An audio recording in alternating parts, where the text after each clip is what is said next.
नमस्कार भक्तों, आज हम जानेंगे दुर्गा सप्तशती के सप्तम अध्याय की दिव्य कथा, जहां देवी शक्ति के प्रचंड स्वरूप का दर्शन होता है। मैं मातंगी देवी का ध्यान करती हूँ। वे रत्नमय सिंहासन पर बैठकर पढ़ते हुए तोते का मधुर शब्द सुन रही हैं।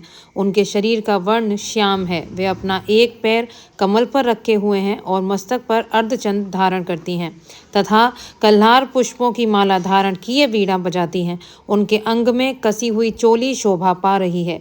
वे लाल रंग की साड़ी पहने हाथ में शंखमय पात्र लिए हुए हैं। उनके वदन पर मधु का हल्का हल्का प्रभाव जान पड़ता है और ललाट में बेंदी शोभा दे रही है। ऋषि कहते हैं, तदंतर शुंभ की आज्ञा पाकर वे चंड मुंड आदि दैत्य चतुरंगिणी सेना के साथ अस्त्र शस्त्रों से सुसज्जित हो चल दिए। फिर गिरिराज हिमालय के सुवर्णमय ऊंचे शिखर पर पहुंचकर उन्होंने सिंह पर बैठी देवी को देखा। वे मंद मंद मुस्कुरा रही थीं। उन्हें देखकर दैत्य लोग तत्परता से पकड़ने का उद्योग करने लगे। किसी ने धनुष तान लिया, किसी ने तलवार संभाली और कुछ लोग देवी के पास आकर खड़े हो गए। तब अंबिका ने उन शत्रुओं के प्रति बड़ा क्रोध किया। उस समय क्रोध के कारण उनका मुख काला पड़ गया, ललाट में भौहें टेढ़ी हो गईं और वहां से तुरंत विकराल मुखी काली प्रकट हुई, जो तलवार और पाश लिए हुई थी। वे विचित्र खड़वांग धारण किए और चीत के चर्म की साड़ी पहने नरमुंडों की माला से विभूषित थी। उनके शरीर का मांस सूख गया था, केवल हड्डियों का ढांचा था, जिससे वे अत्यंत भयंकर जान पड़ती थीं। उनका मुख बहुत विशाल था, जीभ लपलाने के कारण वे और भी डरावनी प्रतीत होती थीं। उनकी आंखें भीतर को धसी हुई और कुछ लाल थीं। वे अपनी भयंकर गर्जना से संपूर्ण दिशाओं को गूंजा रही थीं। बड़े बड़े दैत्यों का वध करती हुई वे कालिका देवी बड़े वेग से दैत्यों की उस सेना पर टूट पड़ी और उन सबको भक्षण करने लगी। वे पार्श्व रक्षकों, अंकुशधारी महावतों, योद्धाओं और घंटा सहित कितने ही हाथियों को एक ही हाथ से पकड़कर मुंह में डाल लेती थीं। इसी प्रकार घोड़े, रथ और सारथी के साथ साथ रथी सैनिकों के मुंह में डालकर वे उन्हें बड़े भयानक रूप से चबा डालती थीं। किसी के बाल पकड़ लेती, किसी का गला दबा देती, किसी को पैरों से कुचल डालती और किसी को छाती के धक्के से मारकर मार डालती थी।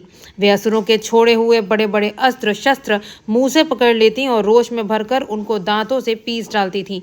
काली ने बलवान एवं दुरात्मा दैत्यों की वह सारी सेना रौंद डाली, खा डाली और कितनों को मार भगाया।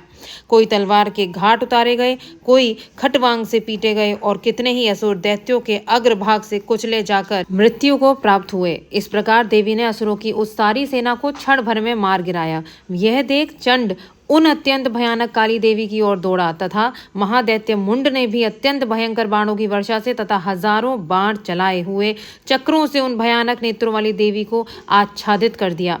वे अनेकों चक्र देवी के मुख में समाते हुए ऐसे जान पड़े मानो सूर्य के बहुतरे मंडल बादलों के उदर में प्रवेश कर रहे हों।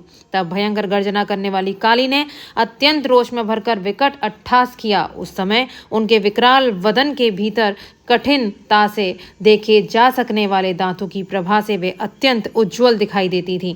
देवी ने बहुत बड़ी तलवार हाथ में ले हम का उच्चारण करके चंड पर धावा किया और उसके केश पकड़कर उसी तलवार से उसका मस्तक काट डाला। चंड को मार गिराया देखकर मुंड भी देवी की ओर दौड़ा। तब देवी ने रोष में भरकर उसे भी तलवार से घायल करके धरती पर सुला दिया। महापराक्रमी चंड और मुंड को मारा गया देख मरने से बची हुई बाकी सेना भय से व्याकुल हो चारों ओर भाग गई। तदंतर काली ने चंड और मुंड का मस्तक हाथ में ले चंडिका के पास जाकर प्रचंड हट्टास करते हुए कहा, देवी, मैंने चंड और मुंड नामक इन दो महापशुओं को तुम्हें भेंट किया। अब युद्ध यज्ञ में तुम शुंभ और निशुंभ का स्वयं ही वध करना। ऋषि कहते हैं, वहां लाए हुए उन चंड मुंड नामक महादैत्यों को देखकर कल्याणमयी चंडी ने काली से मधुर वाणी में कहा, देवी, तुम चंड और मुंड को लेकर मेरे पास आई हो, इसलिए संसार में चामुंडा के नाम से तुम्हारी ख्याति होगी। इस प्रकार श्री मार्कंडेय पुराण में सार्वणिक मनवंतर की कथा के अंतर्गत देवी महात्म्य में चंड मुंड वध नामक 7वां अध्याय पूरा हुआ। जय माता दी।